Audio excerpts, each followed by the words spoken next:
Lyon éliminé, c'est un accident industriel. C'était un match à 23 millions d'euros. C'était le moment où Lyon allait basculer pouvait basculer en phase de ligue. Il y avait 23 millions en minimum à gagner. Donc c'est un accident industriel ce soir, ce qui se passe? Je dirais pas ça parce qu'il ne faut pas oublier d'où ils viennent aussi.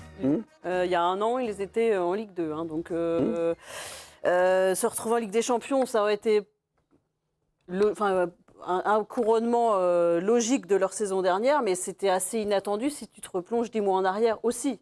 Donc l'accident industriel, je trouve que c'est un peu fort. Oui, vu que ça leur tendait les mains, c'est vraiment très dommage, évidemment.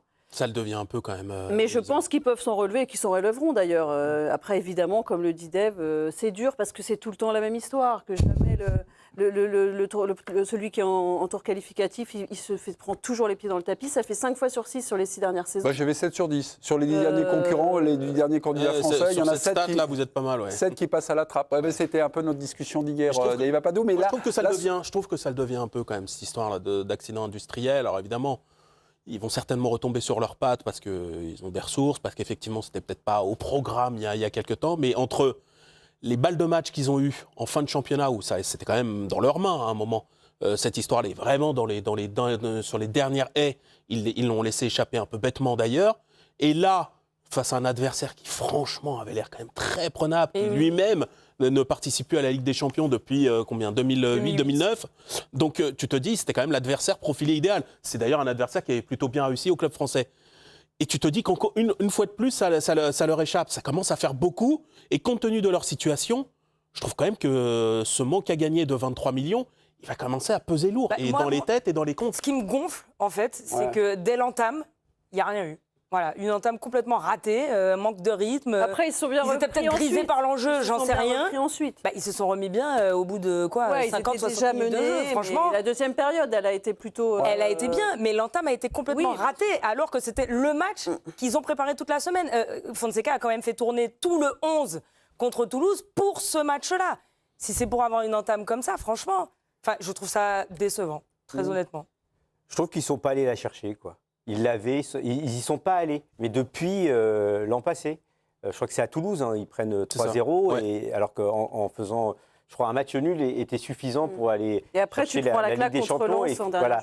Donc c'est comme si à un moment ils se sont contentés de l'exploit qu'ils avaient fait d'être déjà en Ligue Europa. D'ailleurs, le fait de provisionner et que ça se sache autant, généralement, ça devrait être camouflé.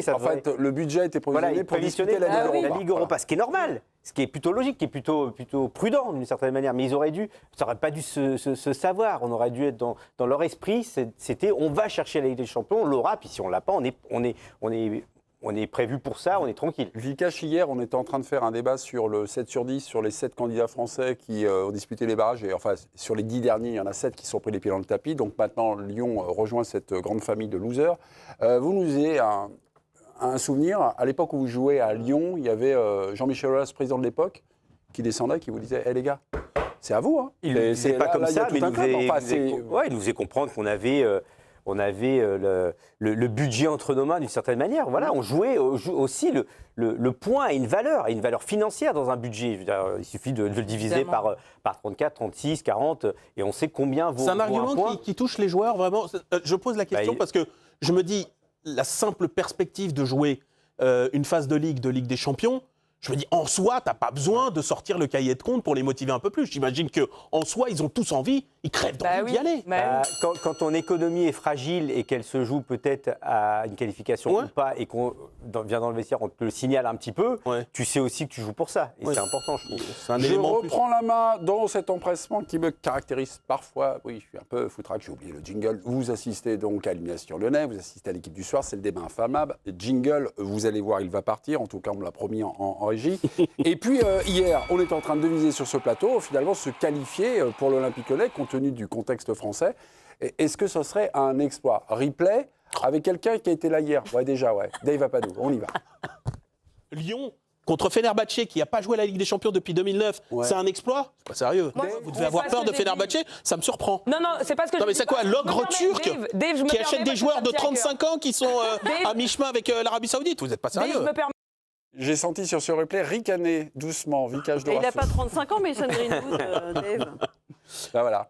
En fait, votre premier mot, c'était ça. C'est l'histoire se répète et en fait, ça vous agace. Oui, c'est le sparadrap, c'est tout ça. En fait, ça m'agace parce que pour moi, c'est la proposition inverse. C'est scandaleux que le football français, quasi, allez, combien vous avez dit, 2 fois sur 3, se prend les pieds dans le tapis.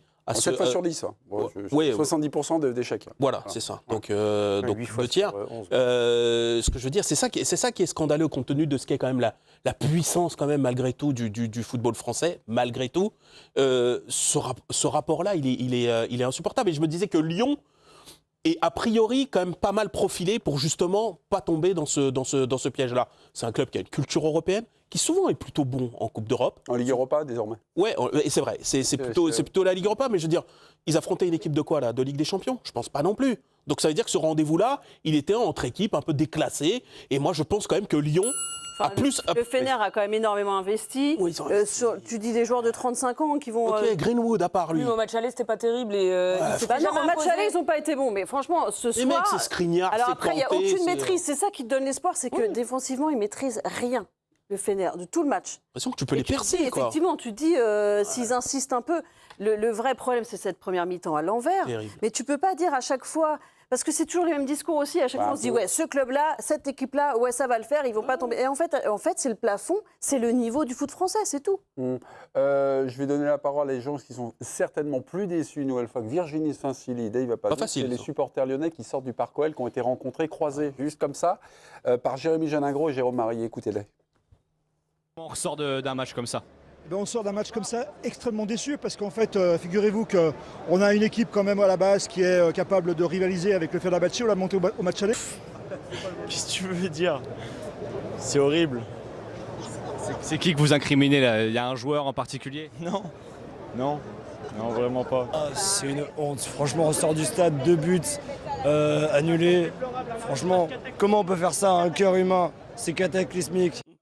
Voilà, il en veut à monsieur. Il a noyé sa peine, lui. Hein. Sur les buts annulés, il n'y a pas de débat ou... Après, le hors-jeu, j'aurais bien aimé revoir quand même. Ouais. Parce qu'eux, ils l'ont revu. Parce que oui, après ils te mettent le révélateur avec un mot. C'est insupportable. Ouais. C'est arrivé pas plus tard que dimanche dernier d'ailleurs au stade CMA-CGM Océane au Havre. Les hors-jeux, soit le gars est visiblement hors-jeu, soit il n'y a pas hors-jeu. Là, tu vois qu'il se replace et j'aurais bien aimé voir. Il nous aurait mis des lignes avec 3 cm d'écart. Et ben là, il a fait le pas comme on faisait à l'époque, à ton époque lointaine, Vikash. Quand tu faisais le pas, on disait ça va, il s'est replacé, il n'y a plus hors-jeu. Là, ils vont te mettre un révélateur de 2 cm, c'est absurde. À partir du moment où maintenant on est sur des lignes sur les contrats. 2 buts, à chaque fois, j'ai regardé les ralentis et je me suis dit, bah non, c'est logique que les buts soient refusés. Bah, moi, sur les hors-jeux où ça ne se voit pas à l'œil nu, ça m'énerve. Sur le deuxième, toi, qu'est-ce que tu vois? Le deuxième, il n'y a pas de débat. Le Il y a une deuxième, faute. lequel? Le deuxième, pour moi, il y a faute sur Mais Brown. bien sûr. Et en plus, c'est pas ça qui est sanctionné, apparemment. Oui, c'est ça, puisqu'il laisse pas la main au moment du... C'est pas le hors-jeu, c'est la faute. Il siffle une faute, Enfin, mais il y en a tout cas, faute. Mariani regarde le contact entre le joueur lyonnais et Brown. D'accord, bon, c'est l'affichage du synthé qui mettait but hors jeu. Quoi. Non, mais il y a faute, effectivement, sur Brown, et qui ne peut pas jouer Moi, je suis le ballon. persuadé qu'au milieu de terrain, elle n'est pas sifflée, cette faute, déjà. Non, mais là, ça coûte un but derrière. Ouais, ça coûte un but. Bah, il y a une faute, c'est une faute. Si tu la siffles ou tu la siffles pas. Non, mais parce que là, le truc, c'était est-ce qu'il a joué volontairement le ballon vers l'arrière? Parce que du coup, tu le remettais en jeu aussi, le Lyonnais. Ouais. Oui, c'est lui qui la touche, la balle. C'est lui Donc après, il estime qu'il y a faute, qui se rate sur la conduite. Après, oui, s'ils estiment qu'il y a faute, il y a faute, mais bon. Virginie, fermez les yeux, je vais rejouer les 2 buts et les 3 buts du match. Ça doit être le dépic. 24e minute, alors que Fener, dans son temps fort, ouvre le score. Juste auparavant, il y a eu 2 actions, avec notamment un corner sur la barre de Zgouz. C'est Moroki donc, qui marque. 1-0, 24e minute. 28e minute, soit 4 minutes plus tard, 2-0, c'est Brown qui gagne son duel contre Maitland Niles à l'envers dans cette première période. Et puis Maitland Niles du gauche pour Fofana du gauche. Et ouais, les 2 mauvais pieds. Magnifique. 61e minute.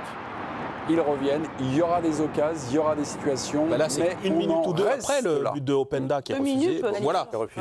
Et là, tu dis, il y a un momentum de fou. Et si ce but est validé, bon, il ne l'est pas, mais je pense que derrière, Lyon, ils emportent. Mais dans un match aussi important, c'est pas possible de défendre comme ça. On a une défense complètement inexistante, aucune réaction. Le but sur corner, personne ne bouge.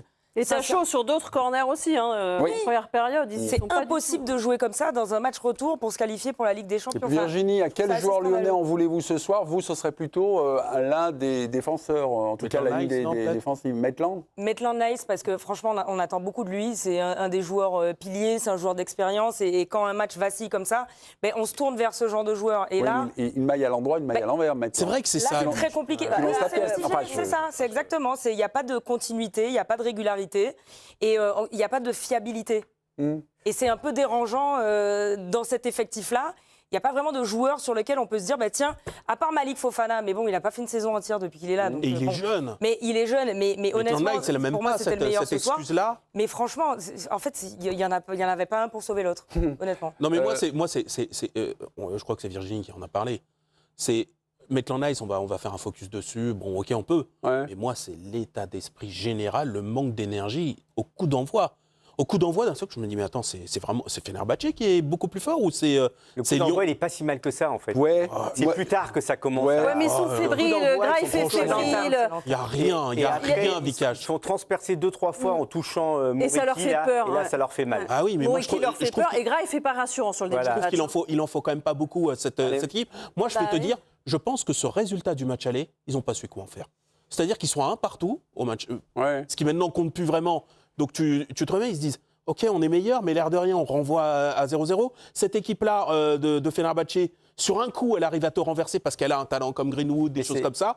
Et j'ai l'impression qu'ils n'ont pas su quoi en faire. Ici, tu es là, avec ce résultat ni favorable ni machin, mais on va dire en ballottage un peu favorable. Et j'ai l'impression qu'ils n'ont pas su l'aborder. Ils n'ont pas été protagonistes. Ils ont pas imposé. Pas actif, Pas actif. C'est ce qu'a dit Georges Massiel à la mi-temps. Très haut, mais ils avaient peur de ce qui allait se passer. Ils ont carrément joué leur jeu aussi par moment, mais ils avaient quand même peur de ce qui se passait dans leur dos. Enfin, ils étaient entre deux assez souvent.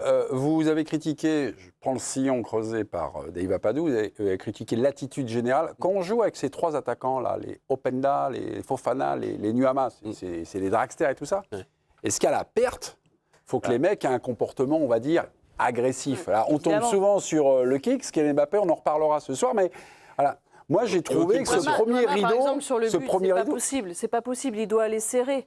Mais tout le match, il y a le centre. Il le regarde centrer. Il a toutes les possibilités. Il peut la mettre où il veut. Il peut même garder le ballon. Il le regarde centrer. Il resserre pas du tout. Il est à 5 mètres. Enfin, c'est interdit. Et à l'inverse, en match de Coupe d'Europe, c'est un match décisif, comme dit Dave. Quand tu as eu match nul à l'aller, c'est une finale. Tu as un match, tu dois le gagner, tu es chez toi. Ils ont chanté, ils étaient je ne sais pas combien dans le stade. Ils n'ont pas grand-chose à perdre, puisqu'on a dit, ils ont budgété la Ligue. Vas-y, quoi. Il faut modérer un peu. Moi, je trouve, en fait, Nuama, elle est inexistante. Sur ce but-là. Sur le corner, il est au début au marquage avec le type, et il le lâche. Alors, ils font de la zone. C'est aussi ça le problème de Lyon sur ce coup-là. Mais il n'y a aucune aide défensive du côté de Nuama et aucun apport offensif. Je veux dire, il a qu'un dribble, c'est côté gauche, centré. Il y a une petite subtilité qui m'échappe. Mais c'est normal, je n'ai pas encore mon diplôme d'entraîneur. Ouais. Ça va venir, Vikash. Vous m'avez dit, Lyon pratique la zone. Et en fait, vous partagez la responsabilité sur le deuxième but. Mais là, c'est Nuama, pourquoi ils sont en zone. Il y a un duel, là, moi, je trouve. Là. Voilà, Nuama, il est plus ou moins au départ dans la zone de l'autre.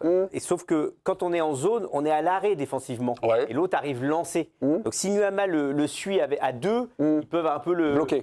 Alors que Maitland Nice est arrêté. Et Bran, lui, il arrive en mouvement. C'est le problème de la zone. C'est pour ça qu'en individuel, c'est bien plus simple, parce qu'on est responsabilisé, c'est moi, je cours avec toi, j'essaie de t'empêcher de prendre de la hauteur et de prendre de l'élan pour que... Et même moi, je peux prendre un ballon en individuel. Je ne vous menace pas, mais voilà, c'était un peu l'action. Là, vous êtes Maitland Nice. D'abord, c'est Nuama qui est avec le mec, et Maitland Nice, c'est là. Oui, et Brown va faire ça, donc lui, il lâche parce que c'est plus sa zone. Et l'autre, il lui passe devant. Ouais, mais il est en mouvement. Ce que je voulais simplement dire, c'est que Maitland Nice 1m80, Brown 1m90. Voilà, c'est à peu près ça. Et donc, s'il est arrêté, il est déjà... il est embêté. Il est emmerdé. On l'a vu sur le... Jérémy Jalingro, notre envoyé spécial qu'on va retrouver. Y a-t-il un joueur peut-être vu du stade à Tansé, un joueur de l'Olympique Lyonnais ou peut-être un joueur du Fenerbahçe? Jérémy, on vous écoute. Bonsoir, Jérémy.